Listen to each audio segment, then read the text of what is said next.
আজকে আমরা 1 সেকেন্ডের নাউন ফ্রেজ চিনব। নাউন ফ্রেজ কিভাবে চিনব? যদি মনে রাখবা, নাম্বার 1, আন্ডারলাইন ওয়ার্ডের মধ্যে যদি ভার্বের সাথে আইএনজি দ্বারা শুরু হয় সেটা হবে হচ্ছে নাউন ফ্রেজ।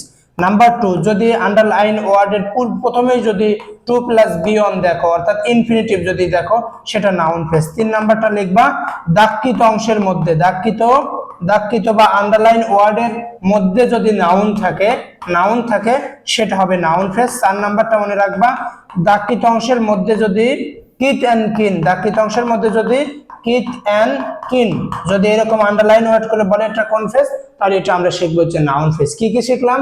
ভার্বের সাথে আইএনজি দিয়ে যদি বলে এটা কোন ফ্রেজ, সেটা নাউন ফ্রেজ প্রথমে শুরুতে।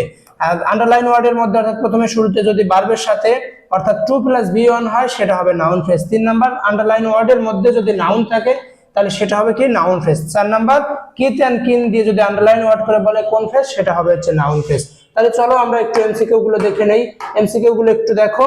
এই যে নাম্বার বলছে, যে বললো দেখে বলছে I saw the gardener watering the plant। এই যে ভার্বের সাথে আইএনজি আছে, তাই চিন্তা ছাড়া এটা নাউন ফ্রেজ। জিরান পার্টিসিপল এটা আমরা একটু পরে আলোচনা করব।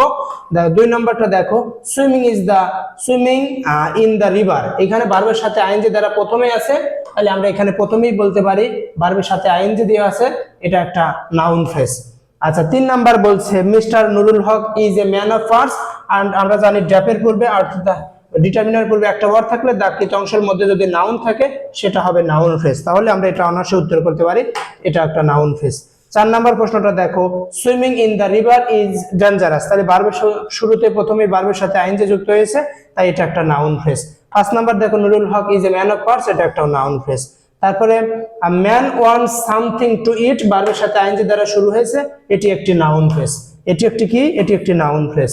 আচ্ছা, তারপরে 6 নাম্বার আমরা যদি প্রশ্নটা বলি, 7 নাম্বার প্রশ্ন, qualifying in the admission test is not easy.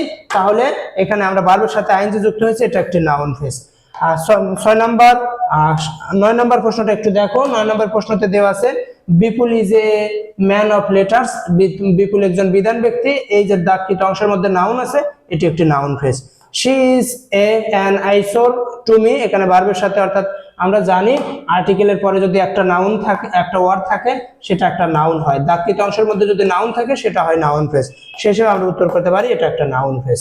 আশা করছি নাউন ফ্রেজ 1 সেকেন্ডের মধ্যে তোমাদের ক্লিয়ার। কি বললাম? যে 4টা কথা মাথায় রাখবা। প্রথমে যদি আন্ডারলাইন ওয়ার্ডের প্রথমে যদি শুরু হয় ভার্বের সাথে আইএনজি, সেটা নাউন ফ্রেজ। আর 2 + বি অন দিয়ে যদি শুরু হয় সেটা নাউন ফ্রেজ। 3 নাম্বার, যদি আন্ডারলাইন ওয়ার্ডের মধ্যে নাউন থাকে, নাউন ফ্রেজ। এবং কিট এন্ড কিন যদি আন্ডারলাইন ওয়ার্ড দিয়ে বলে কোন ফ্রেজ, সেটা হবে নাউন ফ্রেজ। আশা করছি নাউন ফ্রেজ নিয়ে তোমাদের কোনো সমস্যা নেই।